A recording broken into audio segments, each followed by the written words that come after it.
recording? I'm recording. Are you recording? I am recording. Hi, Kate. Hi, Marty. How are you? A little sniffly, but you knew that. Yeah. I actually know how you're doing, too. This is totally performative for listeners.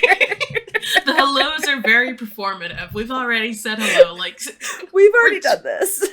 We've been we talking do it again for 15 for you. minutes. It's true. But listener, this is Romance Writers Therapy. I am Marty V, and that's Kate Pryor. Woo. And your listener. Oh my gosh, Kate! We had a Yeah? listener leave us a review.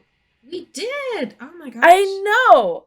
Yeah, I meant to give them a special little shout out because they did a great job and left us the most beautiful little review.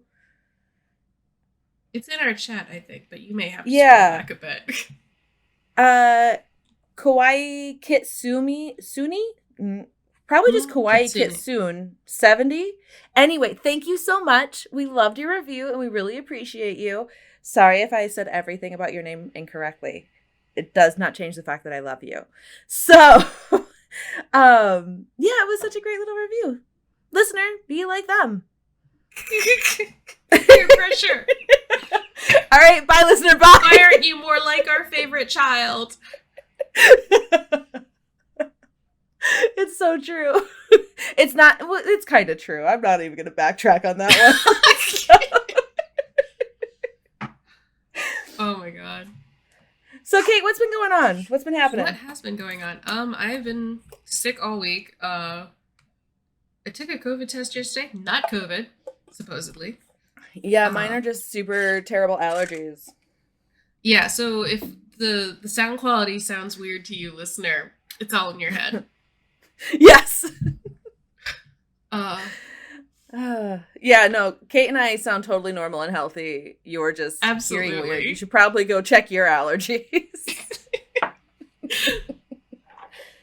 Okay. So what have you been up to reading, writing wise? Well, I finished the 2-week Roommate by Roxy Noir, and that was spectacular. Hardcore recommend. What a great book. I sent my first draft off to my developmental editor, and it was by far the roughest first draft I've ever had. But it's off. I just need to send this off. I just need it out of my life. Whatever we have to do to hit the accelerator pedal to get to the end and send this off to her, that's what we have to do. Okay. So, what kind of editor did you say she was? A developmental?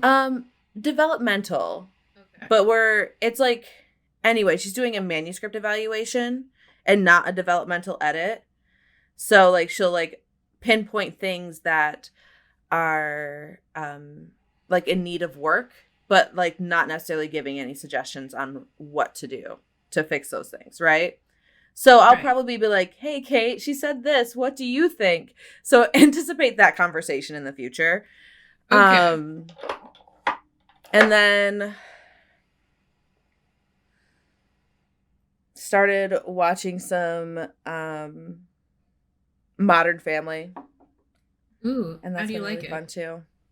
I watched the first couple seasons when it was fresh. And then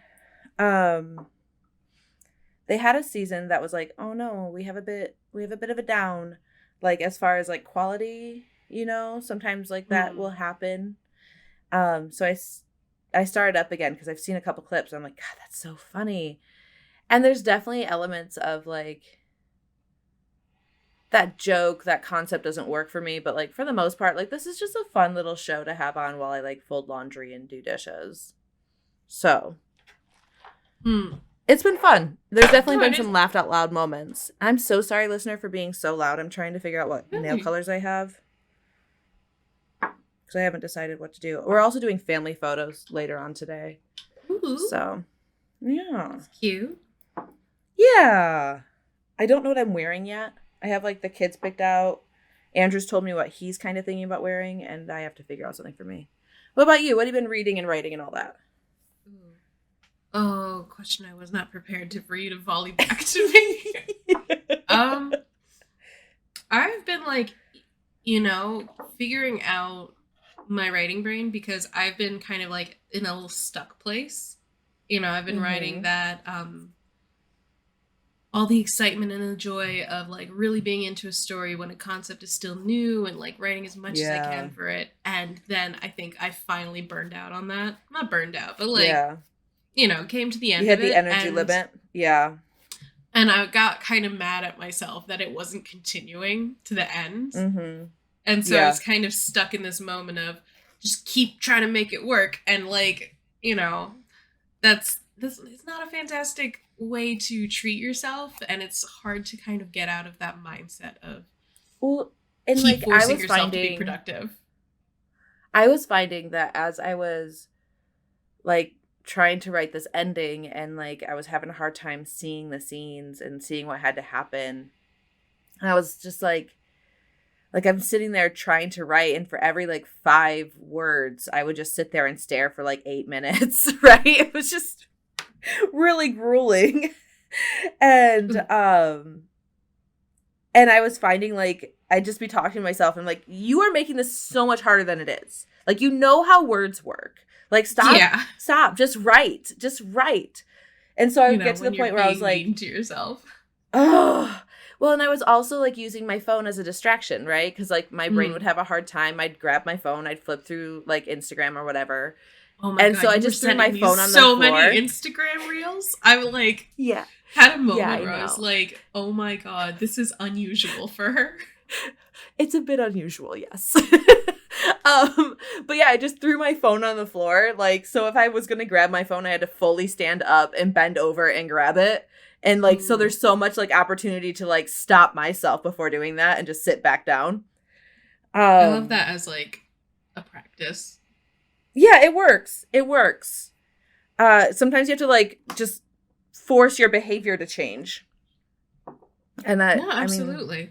No, that's like yeah. a thing I did with like alarm clocks for the longest time. Like you have to put your alarm Yeah. clock on the other side of the room, so you have to physically get it up to turn off or get up to Yeah. turn it off. Yeah. And that act wakes you up quite a bit. Yeah, absolutely. So it's like mission accomplished. Andrew just does 1,000 like alarms, and over the course of us, sharing a bed for so long, I sleep through his alarms. It's the most amazing thing.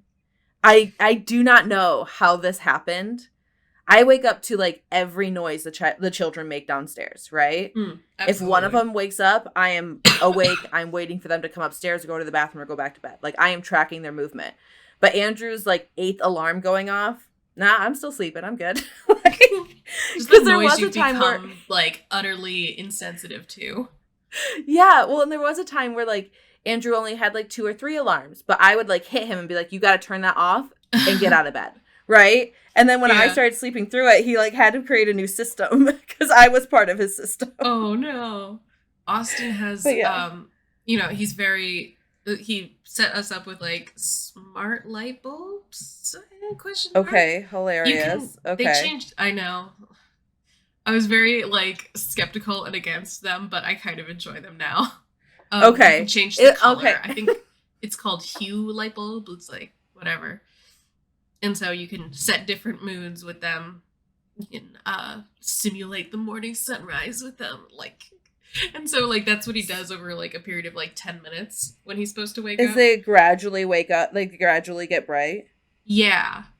Of That's course, awesome. I sleep right through that. I guess it wakes him up. Mm-hmm.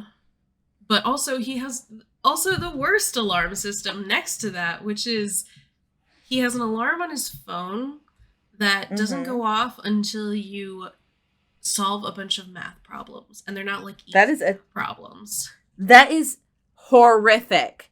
Right? Like, oh my god, that is Saw entering your room every single morning. Do you want to play a game? Like, not at all. I want to sleep. He doesn't even like solve them. He just hits the snooze on solving them. So he does this all day long. So like that is so funny. But I think it's utterly like against the point to be able to have an app that has a 90-minute snooze button. Like, oh my I'm gosh, sorry. 90 minutes? Yeah, That's you can not an scroll alarm all the way anymore. to the end. I'm like, why do you do this? And so like all day he's just being chased by this alarm. And I'm like, that is so funny. Oh my gosh, it's so funny. Does he enjoy doing the math problems? Is that why he does it? he is a math person, so he does do them at like 9 p.m. at night so that he can That get a is full night's so sleep. Funny. Oh my god, that's funny. What an interesting system there, Austin. Yeah, no, like I'm glad this gets to you to work 10 minutes late every single day, but like That it doesn't is even so get him there funny. on time. It's like, see, I think we're both the brand of ADHD that is like perpetually 10 minutes late to anything because we know we don't, like, you think, oh, it only takes 15 minutes to get there, but you're not counting the amount of time it takes for you to get dressed, get your shoes on, get all your stuff together, get out the door, walk across the parking lot. That itself is like a 10-minute block or 20 minutes, depending on how like involved your routine is. I 100% have discovered that as a problem with my like time inconsistency, right? Right. Like, so now I tend to be on time because I know, like, okay, so the alarm to wake up to go get the kids goes off at like 3:20. I don't have to be there till 3:50, but it does give me like 20 minutes or so to finish the task in front of me, get ready, get out the door, get in the car, and be on time to get the kids, right? And so, like, I've realized that, like, my alarms to, like, do the things I have to move forward in time, right? So, like, I can't set the alarm for when I have to leave. I have to set the alarm for, like, 15 minutes before I have to leave so I can be there on time. Because I have that same exact problem. Yeah, yeah. You know that, like, instinct? Like, not instinct, but, like, the feeling in your chest that, like, when you feel bad for being late about something. And, like, I think when you're a kid or you're an adult with like responsibilities where other people are relying on you, you can feel very badly about you know, being late to something. But like I'm at this point where it's like I don't lose anything by being 10 minutes late and no one's really mad at me. So like that's I'm, completely like, fair. Battling against like becoming even later, that like, okay, maybe instead of being 10 minutes late, I'm a half hour late. And it's like, no, I'm trying to push back on it. It's very hard because... Well, most of the time, people anticipate things starting about 10 minutes late, like a meeting and stuff like that. Absolutely. Right? Yeah. So, like, 10 minutes is a great, like, cushion, like, window, right? But if you get further late than that, now you're affecting other people's schedules, right? Yeah. And, like, picking up the kids, like, I really like to be on time because I don't want them to ever be, like, insecure about whether or not I'm showing up, right? Yeah. Absolutely. And so, yeah.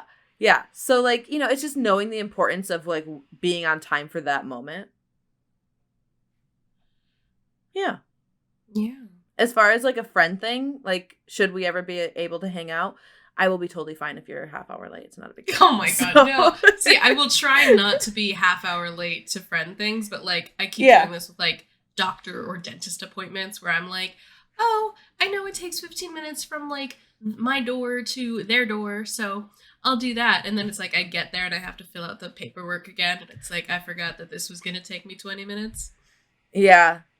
I'm also super anxious about being late to doctors or dentists because, like, I have had the experience where I showed up literally 3 minutes late and I, like, ran through hell to get there on time. But I was, like, it wasn't 3 minutes. It was, like, 6 minutes. And they were like, I'm sorry, we have to reschedule. Anything past 5 minutes late, we just can't do it. Like, you gotta be kidding me. That is insane. You don't know what I went through this morning. Behind pretty much every doctor's office is at this, like, you get there for your 9 o'clock appointment, 10:30 you see them. Like, I'm sorry, I'm gonna get here at 9 then. I have noticed, like, the office that, like, sent me away, they are very timely. So, like, you know, their system is working. So, but yeah, it was fine. It was totally fine. I just was also like, yeah, I worked really hard to be here on time, actually. Guys, this was really hard. But it's fine. So Kate, should we like start talking about what we're going to talk about? You want to do that? Should. I suppose. So Kate, you want to tell them what we're going to talk about? We are going to talk about everything I fucked up on my most recent release and everything that you've noted that you could do better. Like everything. That's a very clickbaity title. Was telling Marty about this. Like I don't love the title, but we'll see how that works. Mm-hmm. But I think, and like when I was interviewing Shoshana a few episodes back, I was very, like, I'd come across this thought that I wanted to, like, get across to her, but I don't know that I really succeeded in, like, articulating it. Okay. In the idea of, like, from one release to another, that, like, obviously you're not gonna, like, knock it out of the park perfection on your first try. No one does. Or no. Maybe, like, a couple people do, but let's not play the odds. Yeah, absolutely. And so, like, you kind of have to forgive yourself that you're not going to do everything perfect the first time out. And, you know, growth isn't linear. Sometimes you do better on one try, and then the next try you do worse, and then you have to, like, do better on the next try. Like, you know, I hope I'm making sense. Yeah, you're making sense to me. That, like, your experience grows, like, your intelligence on the situation. Your experience grows, and then you, like, know what to, like, really needs to be done. Like, what's the important thing that can't, like, be, you know, it's whatever, you know, like, the important things that you can't just brush off, and the things that are a little less important and do need to, like, you know where to prioritize your time. Yes, exactly. Okay. And so I think I had expressed for a little bit just how anxious I was to make this book live up to Orc's success, and I knew kind of that wasn't going to happen because again, luck is such a big player, like factor in publishing, whether or not it's traditional or self-pub or indie or all that. You know, luck is a factor you cannot account for and cannot control and cannot replicate. And so if I could isolate a few factors that were clearly luck-based from what happened with Orcs Publishing, I know that I cannot replicate them for Gargoyles Publishing. Okay. And so the audience that I know I'm going to reach isn't the same audience that it reached the same last time because I don't have access to the same platforms that, like, talked about you. Yes, exactly. So if I literally could just attribute, like, if I could pick one thing that I think made Orc stand out, it was literally just that Ruby Dixon shared a post that contained my book in it, you know? And because she's such a big author that, you know, it felt like I did no marketing, and that still propelled it quite a bit. This time around, obviously I can't, you know, be like, hey, can you share my book Ruby again? No. I think she has a policy of not doing newsletter swaps that I saw about. Don't quote me on that. I saw a thing and I went, oh, that's interesting. Because I have seen that from other, like, large authors that like they don't swap anything that they don't offer to swap on, right? Like, they will only swap something that they have particularly read and particularly enjoyed. And that makes perfect sense because a lot of people slide into DMs and ask for help. And, like, I don't think there's anything wrong with asking for help, but I also understand, like, you can't when say yes you're to everybody, that so you have to know big your and limits. People are like constantly messaging you for, like, can you platform me? Then no, obviously that's it's so constant that, like, I can see why you would just put a blanket no on that statement. Well, and then also, like, if they did approach it as like an influencer where they're like, yeah, I can, but it costs this much, right? Like, then they're going to get smeared for charging people. Like, oh, like, there's just no winning. So you might as well just say no. Right? Right. Yeah. Right. But And, okay, like, so it's each to their own, and I understand like why she would have that policy. So, but obviously that's something that, you know, I knew I didn't have this time around, and I knew I couldn't rely on. And so, where was I going with this thought? Oh my god. Could you tell where I was going with this by any chance? well, you were talking about how like so many things to do with Orc you just can't replicate because those were just like sweet little happenstances that didn't that happened outside of your control. Yes. Okay, so on that also, oh god, I had the thought and it slipped out of my hands. Fuck. Also there were a number of things. The number of times people said to me, "Oh, I didn't realize Orc was the second book." In the series. And like the thing that Shoshana and I were talking about were like second books in a series typically don't do well. People usually wait for like the series to be complete to read it. If it's, you know, first books tend to do better than second. But so like no one realized Orc was the second book. So like, did you change your back matter when you started hearing that? Yeah, I did change my back matter at, I mean, I think the Orc back matter always included that Lich existed, but like I don't know that. I think having like a blank page between the end of the book and that was actually what I was going to say is like making sure that it's like there isn't even a the end. It's just like now go read the first in series. You know what I mean? Like it's absolutely like, yeah. No, I think you that just go directly into that information because you're literally putting a wall between people seeing that you have more stuff to talk like for them to read and like. They might just go, okay, blank page is done. Yeah. Well, and it's so like if you leave them feeling good and happy and they're like, oh, I would totally read more from this author. But if you don't put it in their hands, essentially, they won't move on to it. Right? Exactly.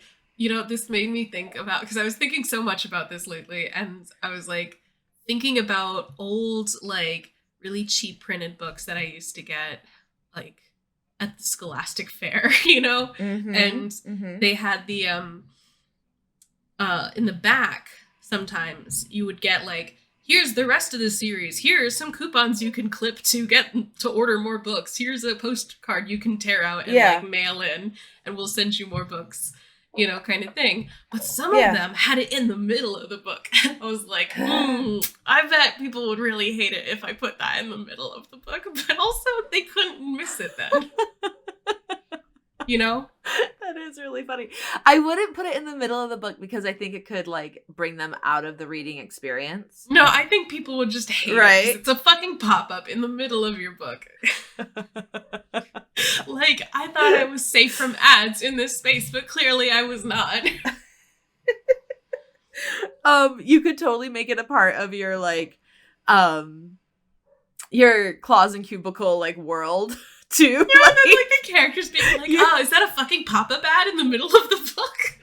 Jesus H. Roosevelt Christ. Oh my god. That's hilarious. Okay, but no, I agree. They'd probably hate it, but it's still funny to talk about. So. Yeah, no, conceptually I love it. Execution-wise, I would never do that. Never. Yeah. My dog is freaking out right now. What's he doing? I don't know, he's just upstairs barking. I have no idea. Anyway, he's doing his job. Okay, so sorry about that little detour. Yeah. Where was I going? I'm sorry, you have to limp along this, like, trying to keep my train of thought together with me. So, listener, I was telling Kate that I sent off, like, the first draft to the developmental editor for Remy and Alicia's story. And so my brain is very much like, I'm just here for the ride. Like, I will not be taking the wheel. So if it sounds like Kate's carrying the conversation. No, I'm sorry. Like, didn't mean to like draw this out so much. I'm like, oh, if I had a better brain, I would, you know, be through this already. I mean, but also, would your better brain be able to write your stories? Like, Ooh, part of don't make why me you're jealous so of this better creative. brain. No, I'm not. I'm saying your better brain wouldn't be as creative. It would be too linear. Like, Oh, there's a okay. reason why you're able to do what you're able to do, and it's because your brain is perfect just the way it is. It's because your brain is junk. But perfect junk. Your brain's not junk. Your brain's amazing. I love your brain. Your brain's one of my favorite brains. Junk. No, your brain is one of my favorite brains. Aw. My God, my dog is freaking the F out. Okay, Kate, I'm so sorry. Where are the rest of your thoughts? Okay, so like I did what I could to like kind of set up things that like to like figure out where my expectations with this one needed to be. And obviously the whole month isn't over yet, so I don't have a lot of data to compare it to. But I was like really down the first week of publication that like it wasn't doing so hot. I was like, oh no, all my worst fears have come to manifest. And then it was like, and then like very quickly, like throughout the week, because like I'm trying to do damage control. I'm like, what's going on? Why isn't it? Is it just, you know, this is what was meant to be? No, it's because I fucking nerfed myself. And you realizing that's what you did, I realized I did that too, though. Oh my God. So like, so Kate, tell listener what happened, and then I will tell them what I realized. Okay, well, so I have a list of 5 things that I want to do better for next time and things that I did wrong this time.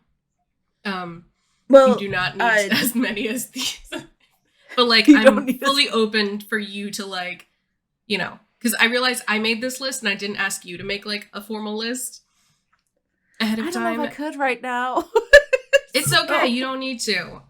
This is just I would have failed the assignment with like the, you know, it's so fresh right now, and I like kicking myself for all of these things that I'm, you know, I need people to know about them for next time, and I need myself to know about them for next time.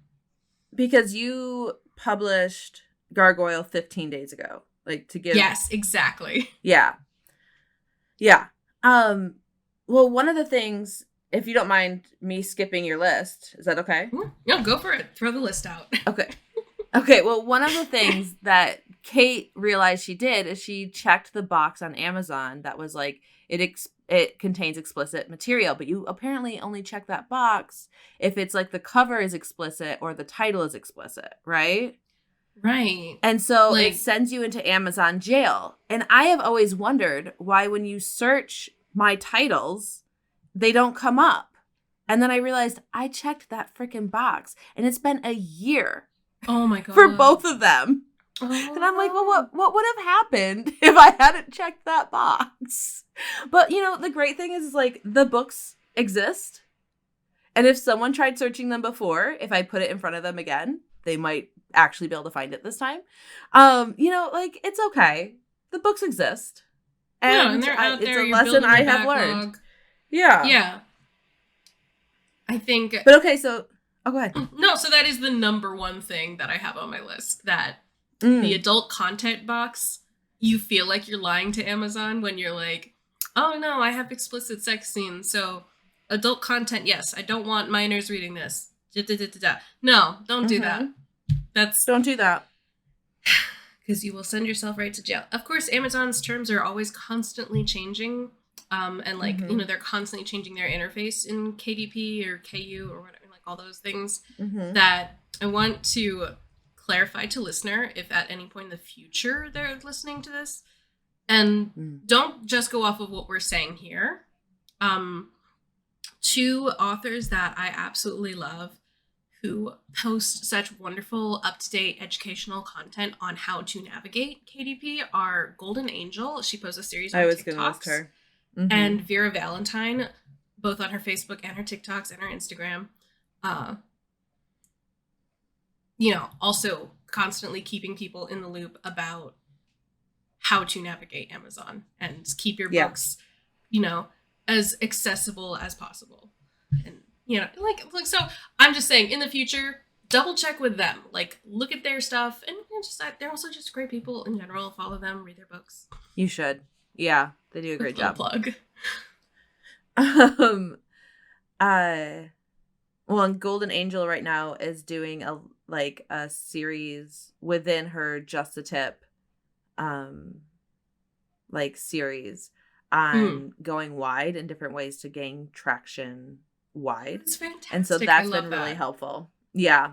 Yeah. She's when I was preparing can we just do like a cute little shout out for like non-gatekeepy authors in the author world? Like beautiful. Absolutely. Thank you so much, guys. It's not even gatekeeping. It's just people who put their time and resources into being a resource for other people and, you know, being the community, you know, being the place that community is built because, you know, I also think that by being successful within the author world and being accessible, like giving knowledge, it creates a different tone for how other people behave as well. Absolutely. Right? You set a standard and, you know, you help everyone build a better place. Mm-hmm. Yeah, I love it. They're awesome. But okay. Do you want to go on to your next thing? Next thing. Well, okay. So the other thing kind of comes down to a lot of pre-orders and like how I let my anxiety about marketing and being annoying and losing newsletter subscribers.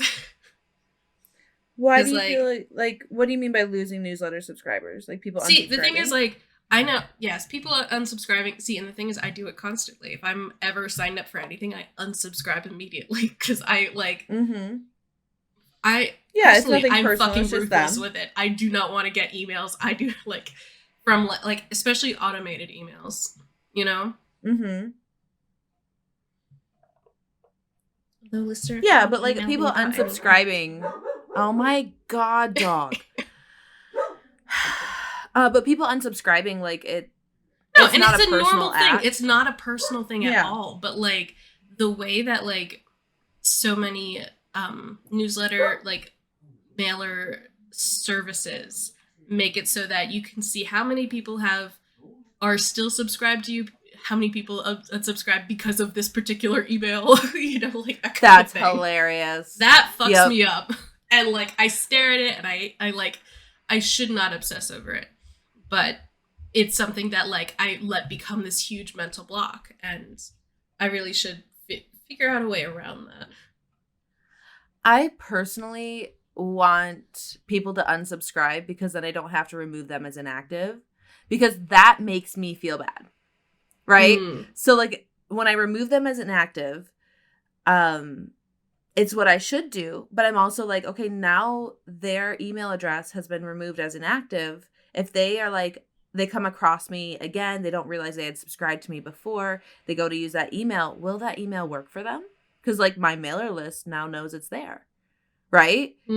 And so I'm like, well, I think that like mailing like services have to account for that. Like they have to be aware that that's a phenomenon. Yeah. Yeah. Anyway, it gives me anxiety. More than anyone unsubscribing, that gives me anxiety. Yeah. Well, so like I did not write the pre-order email ahead of time because I took also forever to write the summary of my book. I saved that till dead last. And I should not have done that. Like I put it off because it was the thing I didn't want to get to because I don't enjoy doing it. And then that really fumbled a lot of things, like set up a little domino effect of like, ooh, now you can't send out these emails and like let people know about this thing.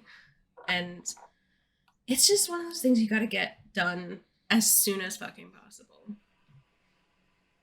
I always forget that's something I have to do until it is like, oh crap, that's now. Right? Right.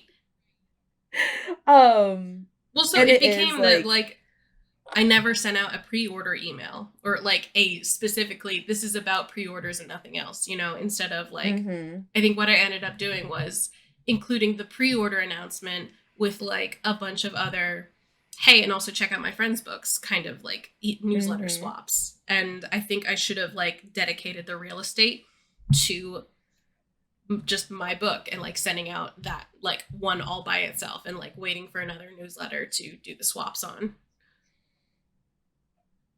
That's interesting because I've never done that.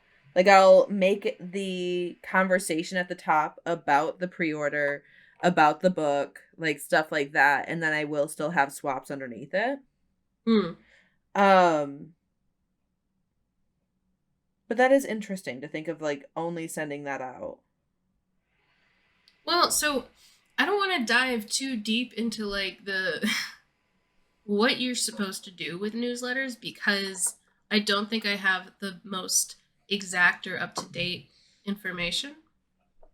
Also, because There like is, let me get her name correctly. You go ahead and talk and I'll get her name. okay, at my day job, it's not my exact duties regimen to send out the company newsletter every day, you know, in 2 different languages. It's, some of my coworkers do that, but I do sit in on those meetings where they discuss what like newsletters worked, what didn't work, and they talk about the companies that they consult with that tell them, hey, we've analyzed the last 30 newsletters you've sent out and just the different audiences that they market to. And so like it's a much bigger scale than I think that anything work that we would be doing would work because there's different like you know, they're sending out to ISVs, they're sending out to resellers and distributors and to end users, and these are all different like customer groups. And so you have this to is like a good chunk of one person's job. Yes. Yeah. It's huge and it's dense and it's very interesting to listen to. But so like there is every now and then there's like a bite of something that I'm like, oh, okay, I could use that for like what I'm doing.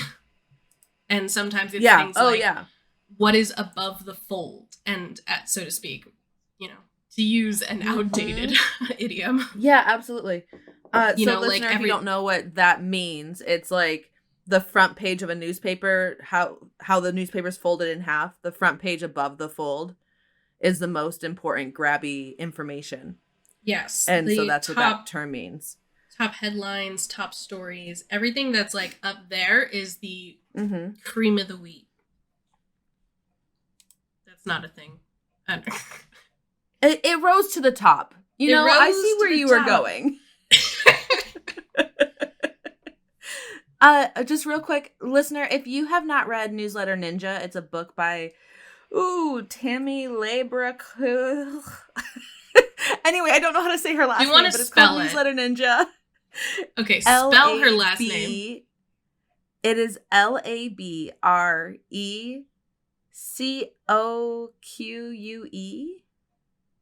And it's fantastic. She has like a little series going of giving advice on how to like create your newsletter, what sort of content to put in it, stuff like that. And she is incredibly helpful.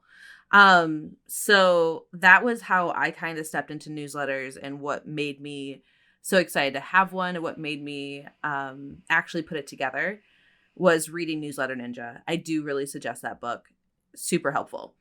Okay, interesting. And probably better helpful information than like Kate and I could kind of like touch on. Absolutely. Sort of thing. Yeah. But I do love the fact that your day job like sometimes provides you with the information that's helpful for writing. Yeah. I got to go to an SEO seminar for my day job, and I was like, I'm going to take such good notes. What is that? SEO? Yeah. Oh. Search engine optimization. Oh, wow. Which is like, so I want to see your notes. Oh, yeah, I can forward them to you. Please do. I do not have them up currently, so I'm gonna defer them. Even if to they're just photos, episode, maybe. Yeah. The idea is that, like, you know, when you want people to be able to find your website above all the other websites, and I think this is like really a thing that large companies focus on. You can try to SEO optimize as like a small business or a small time author. I don't know I if it have will definitely be heard. worth the time and like it takes to like learn about this and like work on it, you know? Well, via other podcasts, I have heard of authors really focusing on search engine optimization, um, and having that be successful for them. So like it's kind of like two different camps of like people who really like social media or people who really like other sources of like directing information to you, right? Yeah. So I have heard of people using that and like being really happy about it. Also like things like Pinterest and like quite frankly the marketplaces, um Yeah. they are search engines, right? Pinterest is really And big on the so SEO thing. yeah, and so like those can be really helpful tools to understand and use. So that's very cool. I do want to see your notes. Okay. I will bring them next up another episode. Sweet. Yeah, All okay. right. Where were we going? I don't know. I've kind of like I You were feel like telling me every about time Newsletter Ninja. which is awesome. I feel like I said everything I wanted to say about it, but I feel like Okay. what I'm doing in this conversation is like you're talking in a straight line, then I'm like, ooh, thought, and I just throw it at you. That's fine. Honestly, that's how I think a lot of conversations just work that way. Yeah. My thought is Especially just when such I'm a around. long thought that like people need to interject in order to get heard. And that is one of my own faults that I'm working on. What were you Oh, you're fine. What were you thinking in terms of your newsletter? Like what was the point in like how you were feeling about that? Oh, above the fold, that's what we were talking about. Above the fold, giving the real estate to just the pre-order for that one. Mm-hmm. Because comparatively, the pre-orders were not, I want to say 2/3, a little over 2/3 of what Orc's pre-orders were. Mm-hmm. And I want to contribute that a little bit to, you know, it just being the next book and like in a series, and people don't necessarily care about books that are later on in the series. Especially when they think the second book is the first book. Whatever that's about. Like, I don't know what to make of that, honestly. But where was I? Last thought. Oh, I can drop in my thoughts everywhere. You're dropping your thoughts everywhere? Yeah, I'm losing them, spilling them over Yeah, the floor. I get that. The fridge. I'll never see that again. Okay. Yeah, no, it's just like, and so I also want to contribute it to the fact that I did not send out pre-orders as early as I wrote down in my calendar. Like I wrote out a plan and then I did not stick to the plan. And a little bit of that is because I kind of kept saying to myself, oh, it's fine. I will just combine it with this email and then I will smush these emails together and then I will send these all out the day before it releases, you know? And like that kind of thing. Like I should have given more time for the pre-order because like I think I ended up sending it maybe either 1 or 2 weeks before like release, and that's really not enough time. And maybe I could have seen the growth that I wanted to see if I had given it more time to flower, you know? Yeah, timing is hard because like you want it to be close enough that like there's like excitement and amping, but like also like enough time for people to react, right? Absolutely. You know, like I've heard people talk about like a month is like the absolute perfect amount of time to release your book cover before the book comes out. Right? And like if you start to do longer than that or shorter than that, you're going to see like you're going to see people like start to lose interest if like you do too long before that. If you do too short before that, you might not gain the maximum amount that you could have gained. And so brain. Oh, I'm just gonna cut all these parts out.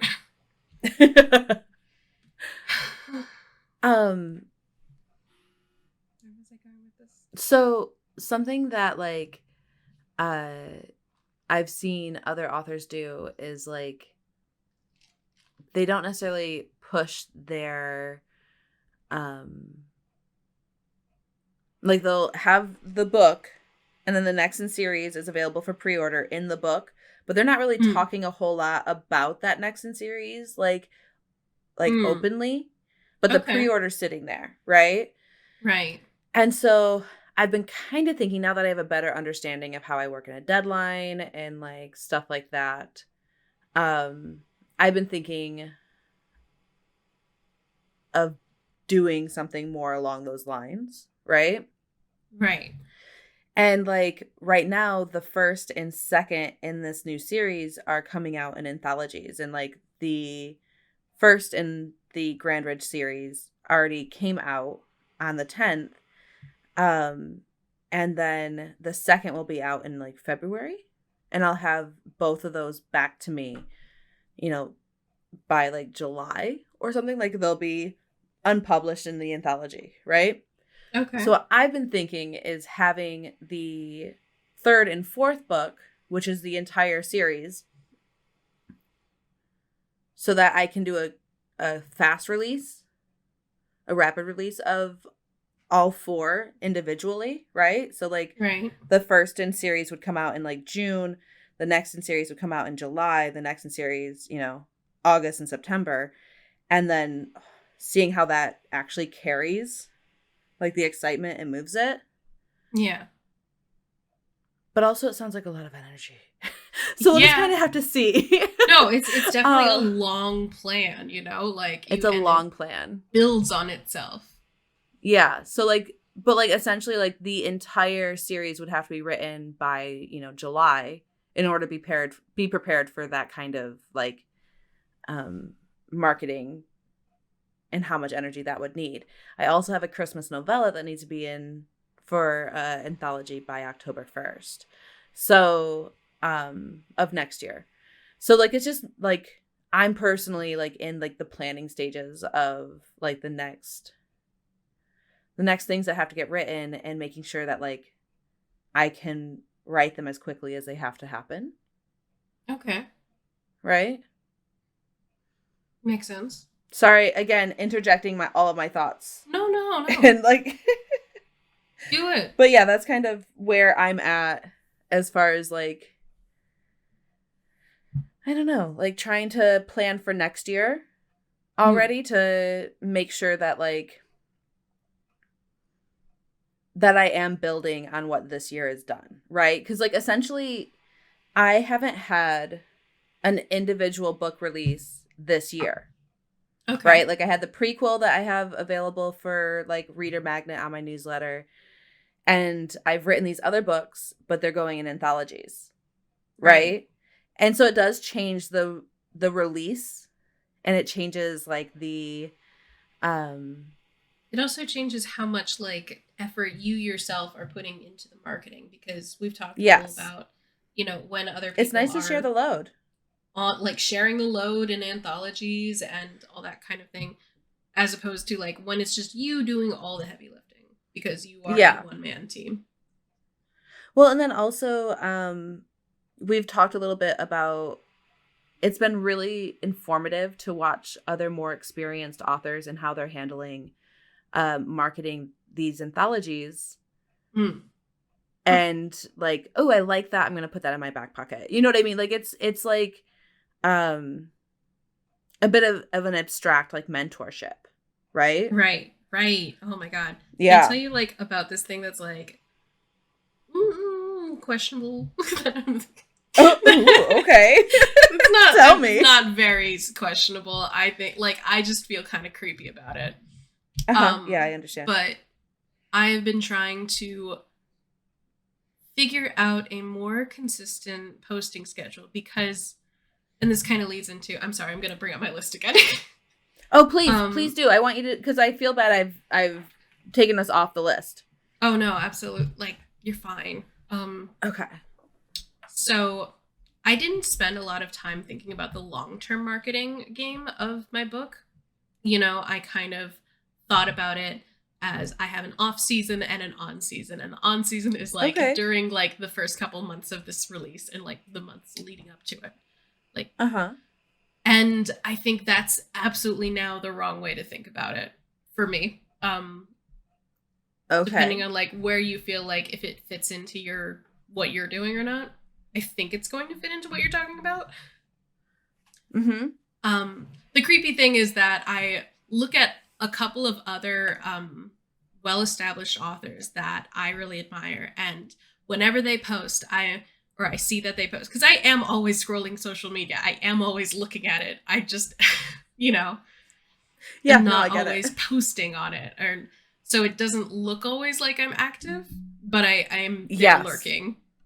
I relate to that so much. Yeah. And so my rule for myself is if I see them post, I make a post, Ooh, and I'm not fantastic. I don't post the same thing they post, but like if I see that they've posted something that I've never thought like, ooh, this is something you can post about. Because again, most of my marketing strategy revolves around social media at this point. I haven't made it about a more traditional form of marketing yet. Or like paid to click sort of thing. Yeah. I don't know that I'm like comfortable to go into that area now. Like I want to use the methods that are free and accessible right now. Yeah. Yeah, that's kind of like the whole of the thought. Like I'm a little bit of a creeper because I'm, anytime I see them do something, I'm like taking notes. Yeah, no. Like, they have no idea I exist, but like I'm doing this. I'm like, it feels creepy to me. I understand that feels creepy to you, but I guarantee they also have authors that they're like, what are they doing? You know what I mean? Like they're like, I think so, 100%. I think that a lot of us, like that's how we learn how to do anything is watching other people do things, right? Yeah, absolutely. And so I would think that they also have authors that they are like, wow, they're really good on social media. I'm going to try to replicate. Right? Yeah. And like obviously not copying what they're doing, but like using it as a guideline. And it doesn't always work perfectly because a lot of the time that I do see these posts, I'm like, I am at the office and I cannot just abandon what I'm doing. Yeah. To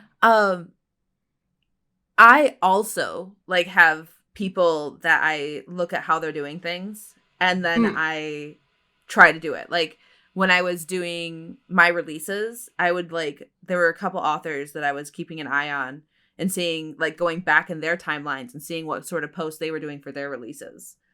And like, again, not copying, but like, oh, okay, there's like a seedling of an idea there and I can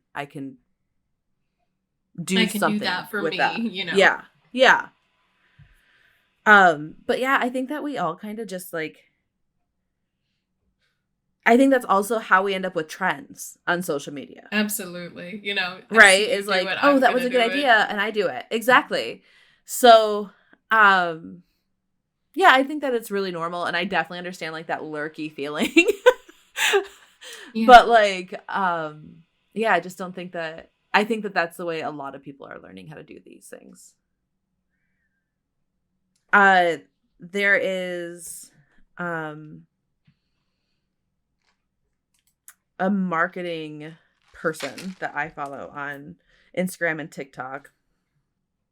Mixes Media is what I think they're called. Yeah. And I find that she has really good advice. And she also has a podcast. Ooh. That's like bite size, right? It's like 30 minutes long. Let's see. I'm not seeing her on my Insta. Just a second. I can give you guys an actual like name. And she does a great job like sharing, like simplifying the task and also helping you like focus on like what the actual task of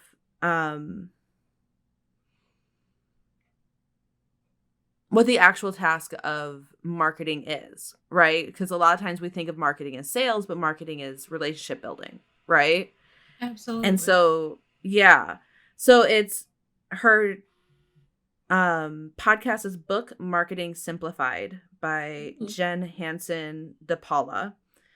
And it's Mixtus Media, Mixtus Media.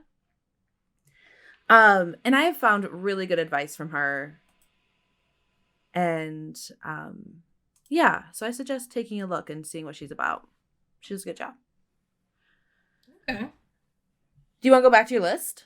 All right, I got one more item on it, and this is also the point where I clarify that I did combine 2 items into one point. So now Okay. like my list is like 4 items instead. Okay. I will recap them at the end, just so it's okay. simple. I like that. Yeah. The last thing that like is its own very clear point, I think, is that I let a lot of my anxiety prevent me from reaching out into the community of authors that we've built, like that I'm working my way to be part of, that other people have like made space and created resources for it to flourish, and like that community, and when like the connections that you make. And yeah, I forget where. It was like 2 days after my release, I saw a thing. I think it's the Hello Haze column. Not column. She does a TikTok series. She does an Instagram series. I think the name for her, I think it's Hello Haze. I think you could just search that and you'll find it.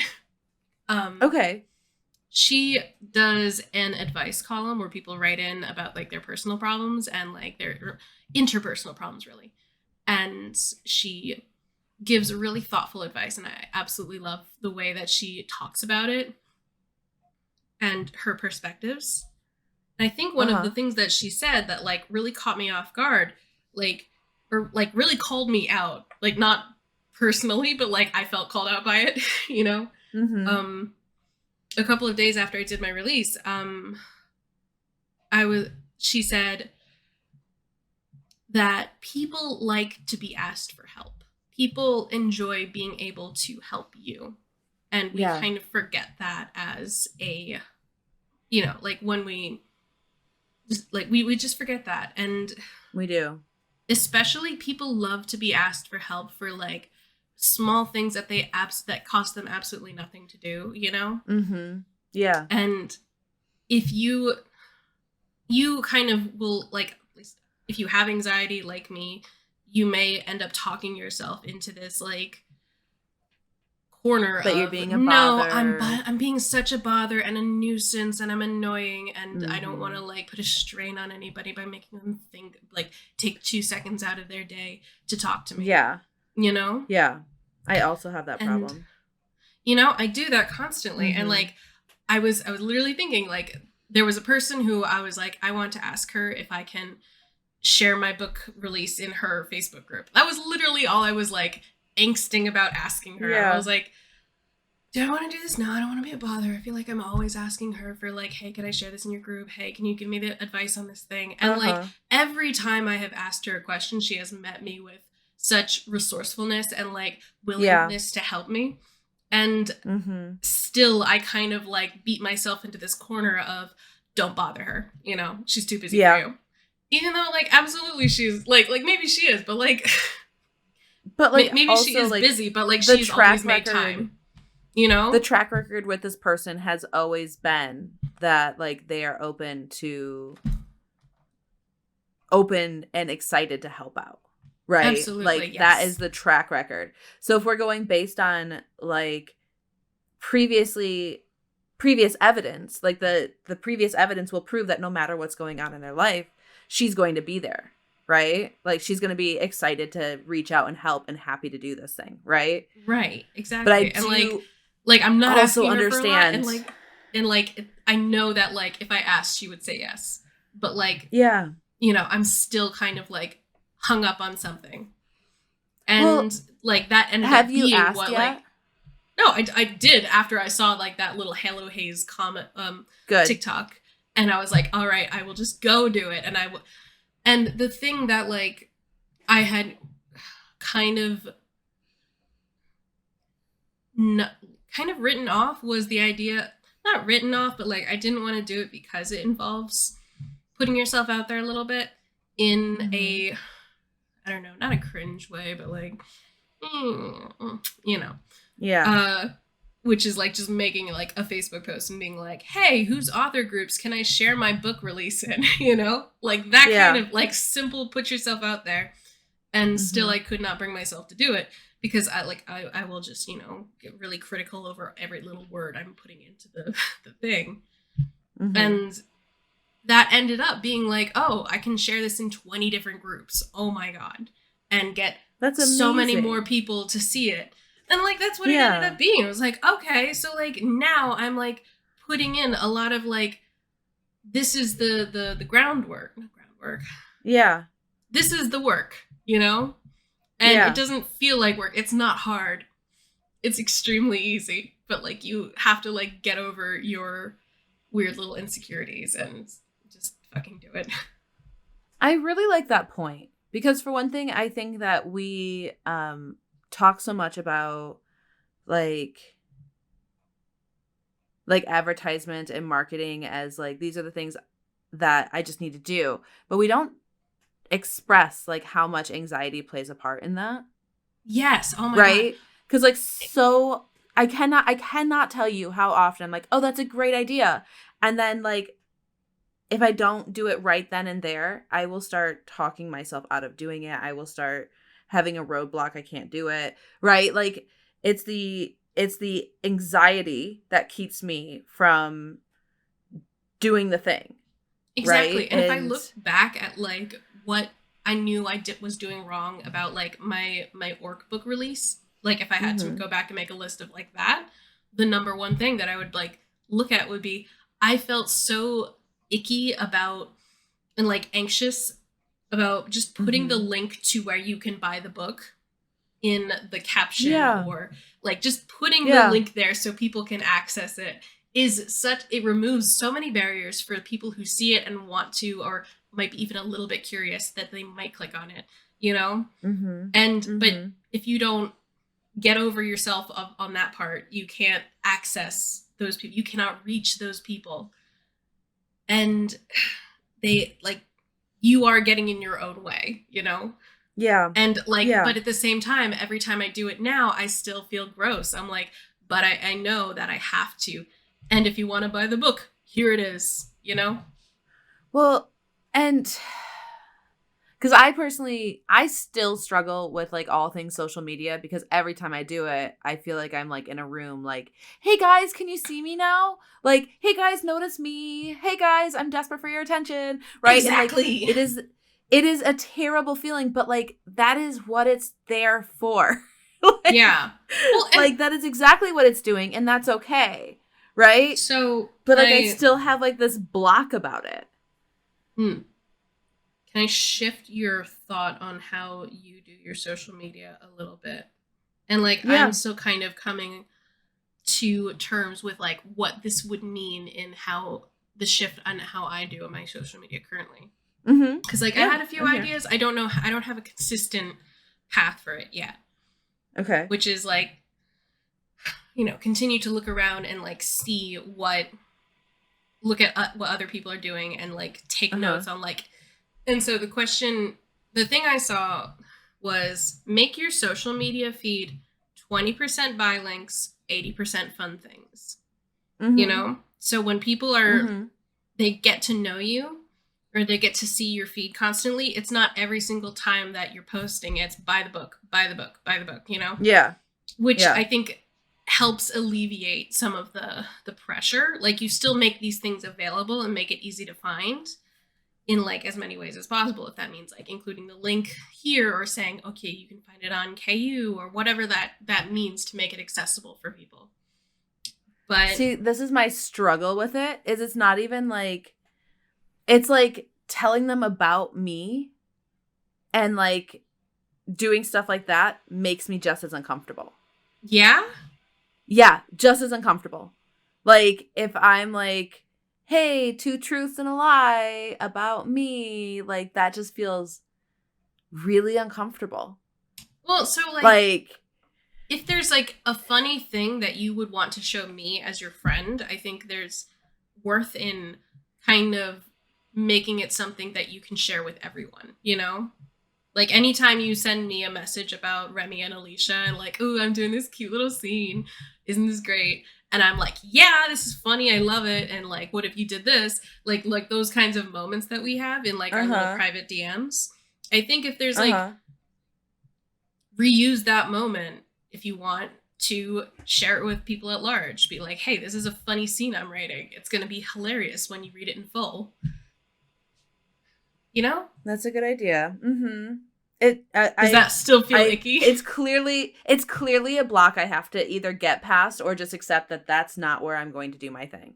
Okay. Right? Like, yeah, that's and valid. at this point, that the second option of not putting a whole lot of effort into social media has been the option I've gone with. Because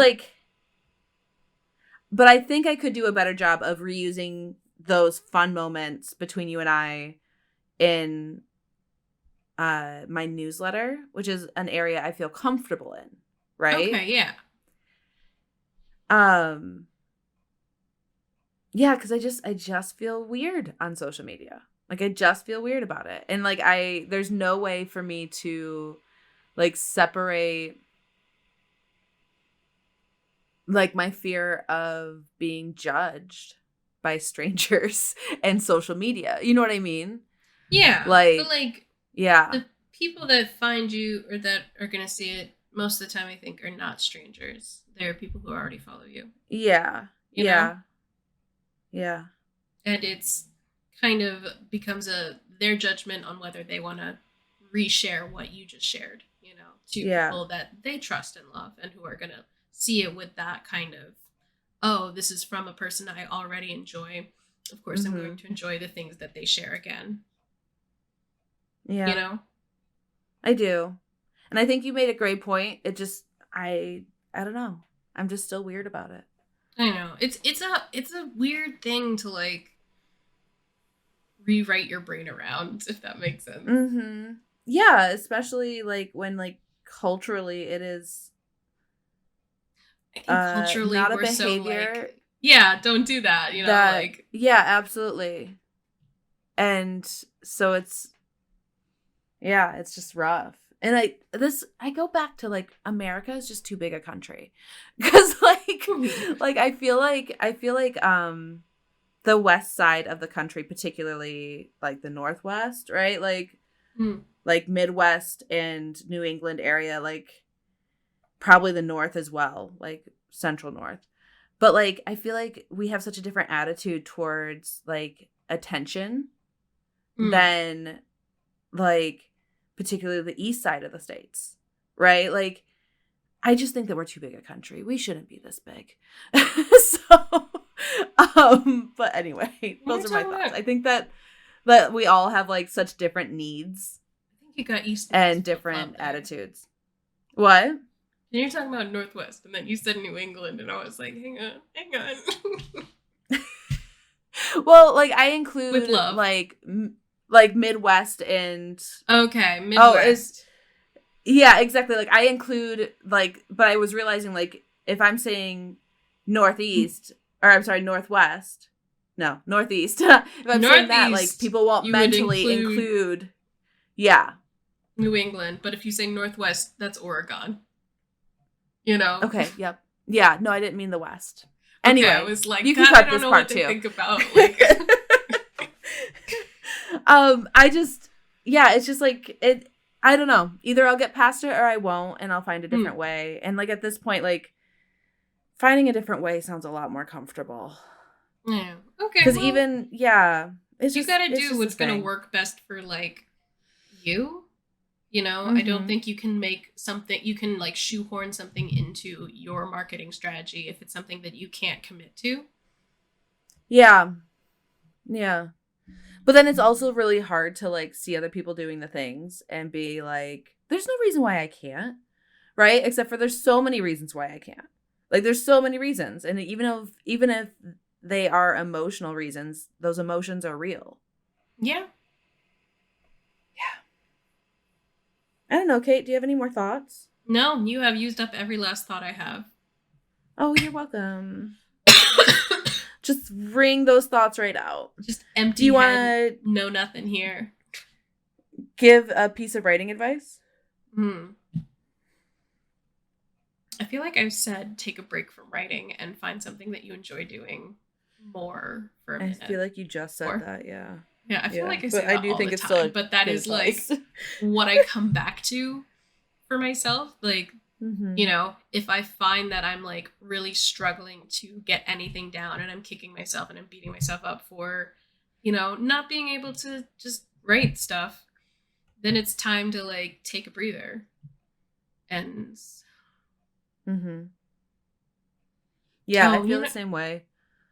Because like right now I emailed that off and I'm planning on taking all of today and all of tomorrow to specifically not write, even though I have some more work to do on that book. I just need to not think of like be there for a minute, right? Yeah. I think it's great advice. What's your my advice? piece of writing advice would be, it's probably the same thing right now. Oh my god. My piece of writing advice would be, I feel like every week you say nothing. to me this every week for like the last few weeks you said this thing to me where you're like, I'm going to send off the draft without the sex scenes, and to me that's an incomplete draft, so it's like unthinkable. But yeah, you know, that's just because of me and my hangups. Obviously, well, like I also think it's like really great that you do that. Well, the thing is like it also feels to me like it's an incomplete draft, right? Okay. But at the same rate, when I think about the kind of input I need from her, I don't need input on those sex scenes, right? Like I don't. Right. I really don't. Like I know what kind of energy they're gonna have. I know where they're gonna belong. It's not like I'm like wishy-washy on like where to put them, right? And so it's like a better use of time to send her this incomplete draft and have me, while she's assessing that draft, have me do the thing I already know I'm not going to get a lot of input on anyway. And like, it's not input that I couldn't receive from our critique group comfortably, right? So it's like, I might as well just do that. And while it does feel like an incomplete draft, it's still like, I'm paying her to give me input on what I sent her, right? Yeah. Like, she's not grading me, right? Yeah. Like, oh my god, that is such a mindset shift that I feel like it's so hard to shake, because like during your formative years, this is like the thing that you're being taught, that like you're being graded, you're gonna be punished if you don't do the like this is the whole the waking up and getting places on time mentality. You know? Yeah, no, I definitely get that. Yeah, I'm comfortable with the kind of input I'm going to get without those scenes. Okay. And I trust myself to be able to know what to do with those scenes. Ooh. Right? Like when I think about the kind of like input I've received about drafts before, never included like, oh, in this scene the pacing's bad, or like I don't have an emotional arc in this scene. Like I've never gotten those things, right? Right. So like I have full trust of myself. Yeah. That makes sense. I want to add as a note to the listener. I had this thought earlier and then I had dropped it. Because you found your marble? There's like You found your marble?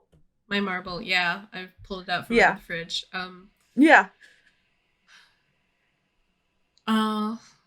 Because I think the last time that we really introduced the fact that these were the books that we were currently working on was only a couple of episodes ago.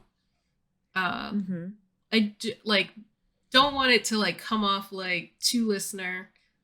I don't want to create an unrealistic idea of like this is how fast books get written, and that like, you know, because I've it's so easy to look at other people and like how fast they put out content and be like, Oh my God, I'm how not do you doing it write as so fast, fast? therefore I'm not as good. Yeah. Mhm. Exactly. I want it to Yeah. be very clear that like those a couple of weeks ago when we put out that episode, um, we're definitely at least at like the 75% done mark, I would say. Maybe even further for Well, you. I would say no, I would say I was even further towards the beginning, but I had such a tight timeline that I really strained my brain to write faster than I normally would have. I will be completely honest with listener. I wrote this way faster than I've ever written anything before. Okay. But the consequence is my brain is way more tired than it ever has been before at this point. Like, okay. when I'm done writing this and I have a finished copy, I will need more break time. Like, for sure, I will need more break time because in doing it this fast, I have depleted a lot of mental energy. And I'm going to have to be really mindful of gaining that mental energy back. And how you're going or I'm going to burn out. Yeah. Like this pace happened and I'm okay with it, but I will never volunteer this pace for myself again. Right? Because essentially I wrote this first draft in like 8 weeks. Right? Wow. And that's really fast for me. That is so fast for me. That's like probably double what I normally do. And it's what had to happen to keep this deadline. And I'm going to have to do these edits really fast too to keep this deadline. And I'm just going to have to be really mindful of like, yeah, December comes around. I'm going to have to make sure I'm resting. Like, it's going to be really hard to not, start diving into the next book. But I'm going to have to figure out a way to do that. Okay. Because this has to be a sustainable practice. Yeah. And that rate is not a sustainable practice for me. So listener, listen to yourself. You don't have to do it as fast as everybody else. And like, because like Kate and I were talking about this too, where like there's so much pressure on the release and having a positive, like having, a big splash of a release and this and that with your book. But the reality is that the book still exists. Like, it's still a product that you own, that you have created. Yeah. I would say getting it to out 20 there years and like done and having it exist as part of your backlog is so much more important than whatever splash of a release it makes. Absolutely. So like there's authors that we know for different reasons that write much slower than other authors, and they just have different expectations of what they can achieve in a year and what they need to do their best with their backlist and how it feels to grow that slower than some other people. And like, that's fine. Right? Like, right. This is a long-term commitment to me. And so it means that like, I need to make sure I'm working at a rate and an expectation that is healthy for me. And this first draft was not a healthy place. It was fine. No. It's fine. But I would never expect this from me on a consistent level. All right. Yeah. I think that's it. Yeah. I think that's it. So Kate, where can listener find you? You can find me on Threads, Instagram, TikTok, and my website. Well, all of the above except for my website are at by Kate Pryor. And my website is kate-pryor.com. You can find all my books there, sign up for my newsletter, all the things. And then I am Marty V author on TikTok and Instagram. You can go to martyv.com to sign up for my newsletter. And my newest anthology, Fall Into Love by Fluffy Fox Publishing, includes Hazel and Elijah Get Mixed Up. It'll be retitled when it's on its own. But yeah, it's the first in the Grand Ridge series, and Hazel and Elijah, they have had a one night stand, and now they're back for more. And there's a bachelor auction that I love. Kate, I never even read you any of those scenes from the bachelor auction. Oh my god, They're yeah, so no, good. They're so good. Anyway, and then Kate's Gargoyle from General Management is out as well. Yes, and because we're it's big in kids. Kindle Unlimited. It's in print. You can get signed copies on my Etsy. There's an audiobook in the process. You know. Woo! That's awesome. Ooh, and that's awesome. I don't know if it's gonna come out before this. I have to check my email, so I may cut this. I redesigned the logo for other podcasts that we are both huge fans of, Heaving Bosoms. Yay! I believe that's going to come out the day before this episode, but I got to double check. Okay. Yeah. Oh my god, I'm so excited. Okay. Yeah, me too. Yay. Congratulations. It's so gorgeous. I'm so happy with the color palette that we picked out and like all the work we put into picking the flowers that are in like part of like the logo and like their meanings. Oh my gosh. So yeah. Oh, that's so cute. I'm real jazzed. Oh, I love that. All right. Yeah. Well, listener, we hope you're doing great, and we'll talk to you later. Bye. Bye, listener. Bye.